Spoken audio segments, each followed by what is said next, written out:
අයිබෝවන් ඔයාලා හැමදෙනාටම යාළුවනේ. ඉතින් ඔයාලා හැමදෙනාම හොඳින් ඉන්නවා කියලා මං හිතනවා.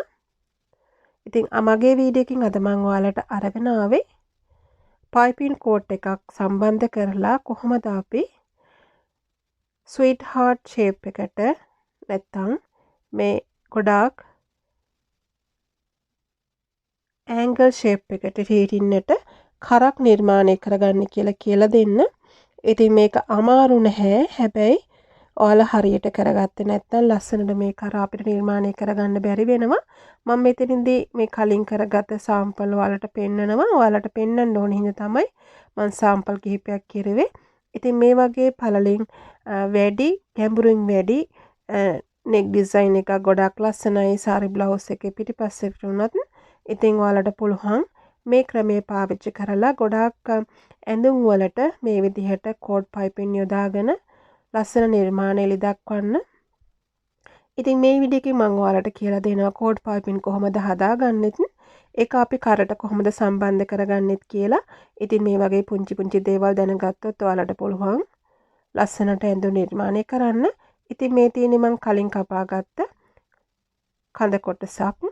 ඒ වගේම මම මෙතනට කර සඳහා කරපටි කපාගෙන තියෙනවා. කරේ හැඩයටම ඉන්ටර්ෆේස් එකක් දාලා තියෙනවා. ඔයාලට කැමති කර පළලකින් හරි කැමති විදිහට කර ගැඹුර වැඩි කරලා ඔයාලට පුළුවන් මේ විදිහට ඇන්ගල් ෂේප් එකට ස්වීට් හાર્ට් ක්‍රමයට අපිට ගොඩාක් කරවල් නිර්මාණය කරගන්න පුළුවන්. ඉතින් මේ ස්වීට් හાર્ට් ඩිසයින් එකෙන් කරවල් ඔයාලට නිර්මාණය කරනකොට මේ විදිහට පයිපින් දාන්න ගොඩක් අය දන්නේ නැහැ. ඒ නිසා තමයි මං හිතුවේ ඔයාලට මේ ක්‍රමය හරියට කියලා දෙන්න ඕනි කියලා. මොකද අපි සාමාන්‍ය ඇඳුමකට පයිපින් කරන විදිහට නෙමෙයි අපි මේ විදිහට ඇන්ගල් ෂේප් එකට කරක් නිර්මාණය කරනකොට පයිපින් යොදාගන්නේ. විශේෂයෙන් මේ දේවල් ඔයාලට ඉගෙන ගත්තොත් ඔයාලා සාරි බ්ලවුසස් එකක් නිර්මාණය කරනකොට කර නිර්මාණය කරනකොට ගොඩාක් ලස්සන නීට් එකට ඔයාලට නිර්මාණය කරගන්න පුළුවන්. ඉතින් මේ විදිහට ඔයාලා කර්ණා කරපටියක් කපා ගන්න අඟල් 1.5ක් විතර පළලින්. ඒ වගේම අපිට මේ විදිහට කෝට් අවශ්‍ය වෙනවා. ඉතින් කඩේ ගන්න පුළුවන් පයිපින් කෝට් කියලා මේ වගේ මිලිමීටර් 6ක් හෝ 5ක් පල්ල නූලක් ගොඩාක් ප්‍රයෝජනවත් වෙනවා ඔයාලට. ඉතින් මේ විදිහට අපි මේක ඇතුලෙන් තියලා අඟල් කාලක් හිටින මහ ගන්න ඕන. ඒ වගේම ඔයාලට අවශ්‍ය වෙනවා zip එකක් මහන්න පුළුවන් zip foot එකක්.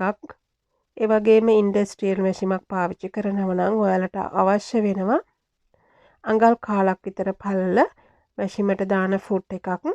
මොකද අපි මේක හීනියට කරගන්න නිසා අපිට ඒ දේවල් අවශ්‍ය වෙනවා. ඉතින් ඔයාලට සාමාන්‍ය මැෂිමක් තියෙනවා නම් ඔයාලා zip එකක් මහ ගන්න ෆුට් එකක් පාවිච්චි කරන්න. නැත්තම් ජුකි මැෂිමක් හෝ බ්‍රදර් මැෂිමක් හෝ තියෙනවා නම් මේ වගේ ඉන්ඩස්ට්‍රියල් ඔයාලට මේ වගේ ෆුට් එකක් අවශ්‍ය වෙනවා. ඉතින් සාමාන්‍යයෙන් ඔයාලා පාවිච්චි කරන ෆුට් එක මාරු කරලා මේ ෆුට් එක ඔයාලා මෙතනට දාගන්න. ඊට පස්සේ ඔයාලට පුළුවන් ඉස්සෙල්ලාම මේ පයිපින් කෝට් එක මෙතනදී හදාගන්න.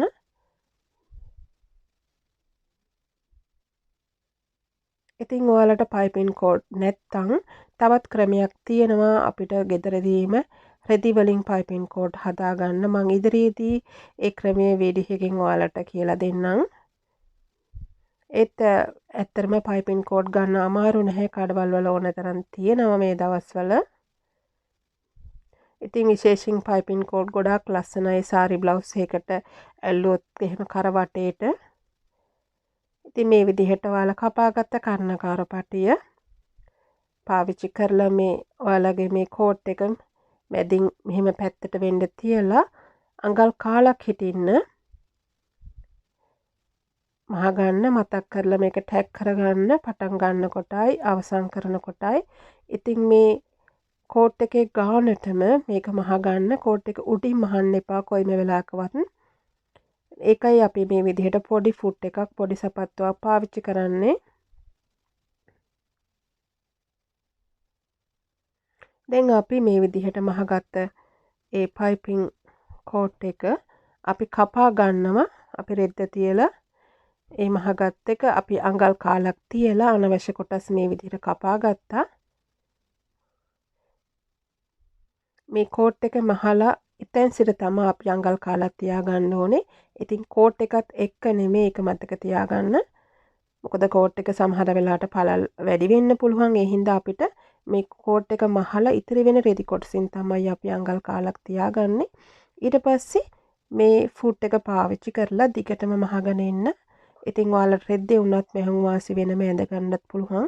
ඉතින් ඒ වුණාට මේ වගේ ෆුට් එකක් පාවිච්චි කරනකොට ඔයාලට පාලනය කරගන්න හරිම ලේසියි ඔයාලා මහන රෙද්ද. ඉතින් මේ කෝනර් එකට එනකොට මතක් කරලා මේ සපත්තුව ඇතුළට දාන්න ඕනේ. ඊට පස්සේ සපත්තුව ඇතුළට දාලා ඔයාලට පුළුවන් ෆුට් එක විතරක් උස්සලා මේ විදිහට හරවන්න. ඉතින් අපිට ෂාප් කෝනර් එකක් අවශ්‍ය නිසා අනිවාර්යයෙන්ම මැෂිම පාවිච්චි කරනකොට ෆුට් එක ඇතුළට දාලා මේ කෝනර් ළඟට එනකොට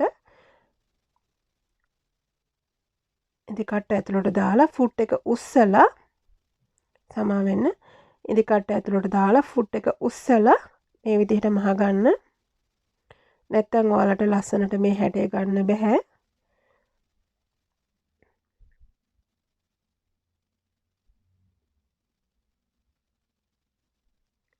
දැන් අපි මේ විදිහට මේක අවසන් කරගන්නවා. ඉතින් ඔයාලට ඉදිරිපසටයි පිටිපසටයි දෙපැත්තටම ඕන නම් මේ ඩිසයින් එකෙම දාන්න පුළුවන්. ඔයාලට එතනදිත් උරහිස් දෙක ඉස්සෙල්ලා මොට්ටු කරලත් මේ විදිහට පයිපින් කරගන්න පුළුවන්. නැත්තම් වෙන වෙනම උනත් කරලා උරහිස සම්බන්ධ කරන්න පුළුවන්.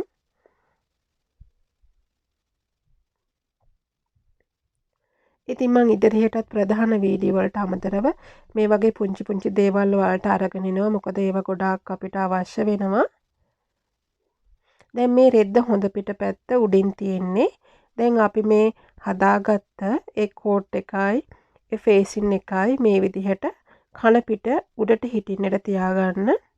මතකයිනේ අපි රෙද්ද හොඳ පිටපැත්ත තමයි මුලින් තියාගෙන තින්නේ අපිට අවශ්‍ය කඳ කොටස. ඊට පස්සේ මේ ෆේසින් එක අපි කන පිට උඩට හිටින්නට මේ විදිහට තියාගෙන ඔයාලා පින් ටිකක් ඕනනම් ගහ ගන්න වටේට මේ පොයින්ට් එක හරියට මෙන තැන් වලට. නැත්තම් ඔයාලට අතේ උනත් නූලක් ඇද ගන්න පුළුවන්. මොකද මේක අනිවාර්යයෙන්ම හරි ලස්සනට නීට් එකට අපිට ගන්න ඕනේ. කරක් කියන්නේ ඇඳුමක ප්‍රධාන කොටසක් නිසා ඔයාලා හැමතිස්සෙම කර ලස්සනට මහගන්න. ඉතින් මේක ඇත්තරම හරිම පහසුවෙන් මහගන්න පුළුවන්. මොකද අපි දැන් රෙද්ද කන පිට පැත්තෙන්නේ මෙහෙම උඩින් තියලා තියෙන්නේ.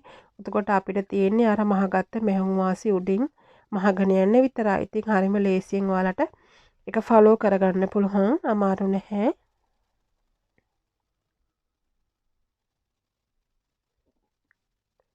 ඉතින් මං කලින් කිව්වා වගේ ඔයාලට මේ වගේ මැෂිමක් නැත්තම් සාමාන්‍ය මැෂිමක මහනවා නම් මං කිව්වා වගේ සිප් එකක් අල්ලනකොට අල්ලන පාවිච්චි කරන ෆුට් එක පාවිච්චි කරන්න අමතක කරන්න එපා.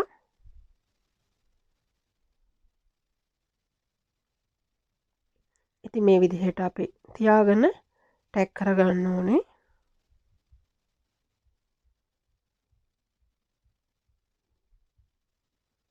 අර විදිහටම කෝනර් එක ළඟට එනකොට ඉදි කට්ට ඇතුළේ හිටින්නට මේ විදිහට දාලා ෆූට් එක විතරක් අපි උස්සනවා.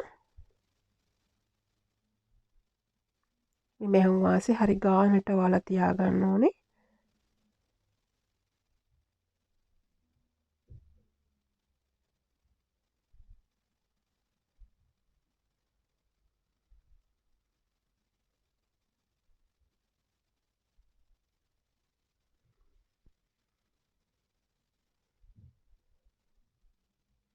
මේ කෝනර් එකට එනකොට නැවත ඉදි කට්ට ඇතුළට දානවා.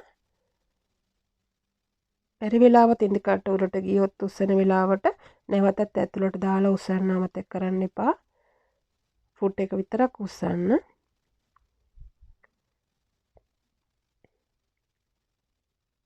ඒ වගේම ඔයාලට පුරුදු වෙනකන් මේ කෝනර් එක ළඟට එනකොට මැෂිමේ වේගය අඩු කරලා පුළුවන් තරම් හිමීට කරන්න. හිමීට මහගෙන ඊට පස්සේ ඔයාලට පුළුවන් නැවතත් පුරුදු පරිදි මහගන්න. මොකද ඒ කෝනර් එක තමයි මෙතනදී ගොඩාක් වැදගත් වෙන්නේ. ඉතින් ඔයාලට ෂාප් කෝනර් අවශ්‍ය නැත්නම් වද වෙන්න ඕනේ. සාමාන්‍ය විදිහට මහගන්න පුළුවන්. ඒත් ඔයාලට ෂාප් කෝන ඇන්ගල් ෂේප් එකට ගන්න ඕන නම් මේ ක්‍රමය අනිවාර්යෙන්ම ඔයාලා අනුගමනය කරන්න නැත්නම් ලස්සනට නිමා කරගන්න බැරි වෙනවා. ඉතින් අපි මේක දැන් මේ විදිහට ටැග් කරගන්න ඕනේ. ඊට පස්සේ ඔයාලට පුළුවන් මේකට කට් මාක් දාගන්න. කට් මාක් දානකොට පරිස්සමින් දාගන්න. මොකද අපි මෙතන අඟල් කාලක්නේ පාවිච්චි කරන්නේ.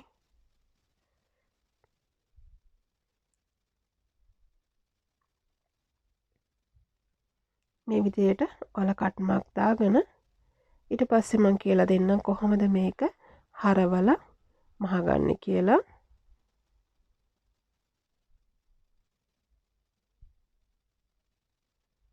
දැන් අපි මේකට කට් මාක් දාගෙන ඉවරයි. දැන් අපි බලමු කොහොමද මේක මහගන්නේ කියලා. දැන් ඔයාලට පේනවා අපි මේ මහගත්ත අල්ලගත්ත ෆේසින් එක තියෙනවනේ. ඒ ෆේසින් එක පැත්තට වෙන්න තමයි අපි මහගත්තේ මෙහුම් වාසි තියාගන්න ඕනේ. ඊට පස්සේ මේ විදිහට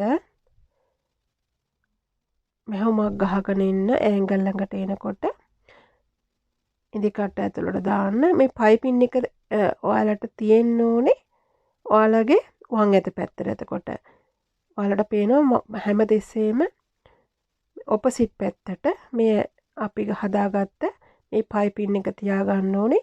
හැබැයි අර අපි හදාගත්ත මහගෙන එනකොට මේ ෆේසින් එක තියෙනවනේ. ඒ ෆේසින් එක පැත්තට තමයි අපි කලින් මහගත්තේ මෙහුම් වාසි කාලා දාලා තියෙන්නේ. එතකොට අපි මෙහෙම මහනකොට අපිට මේ රෙද්ද හොඳ පිටට හරවපුවම ලස්සනට මේ පයිපින් එක විතරක් පේන්න ෆේසින් එක ඇතුළට හිටින්නට මේක නිමා කරගන්න පුළුවන්. ඒ නිසා තමයි අපි මේ විදිහට ඒ පිළිවෙත අනුගමනය කරන්නේ. ඔන්න බලන්න දැන් මම මේ කෝනර් එකට එනකොට මේ විදිහට ඉඳ කට ඇතුළට දැම්මා.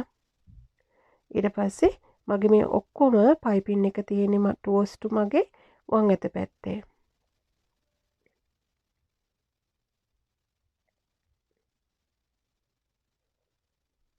මේ බලන්න අපි දැන් මේක මහගෙන ඉවරයි. නීට් එකට තියෙනවා ඔයාලා මහගත්ත ෆේසින් එකත් ඔයාලට ඕලොක් කරගන්න පුළුවන් ඕන. මේ තමයි අපි මසානිම කරගත්ත අපේ කර කොටස. ඉතින් ඔයාලට පේනවා ගොඩාක් ලස්සනට හීනියට තියෙනවා. ඒ වගේ මේ විදිහට මහගත්තාම අපේ රෙදි කොටස අපේ ඇඳුම ගොඩාක් කල් පාවිච්චි කරන්න පුළුවන්. ඉතින් මේක අමාරු නැහැ. හරිම ලේසියෙන් කරන්න පුළුවන්. හැබැයි ඔයාලා අවධානයෙන් කෙරුවේ නැත්නම් මේ විදිහට ෂාප් කෝනර් වලට ගන්න බෑ. මේ තියෙන්නේ මම කලින් කරපු තව ඩිසයින් එකක්. මෙතනදී මම ෂාප් කෝනර් නෙමෙයි අරන් තියෙන්නේ. මෙතනදී මට අවශ්‍ය වුණේ ස්විට් හාට් කරක් තමයි. ඒ වුණාට මේ විදිහට ෂාප් එකට මම අරගෙන නැහැ. ඉතින් මේ විදිහට මම ඔයාලට කොටස් සාම්පල් දෙකක් පෙන්නනවා. මේ බලන්න මෙතන ෂාප් නැහැ. ඒ ක්‍රමෙන්ම තමයි.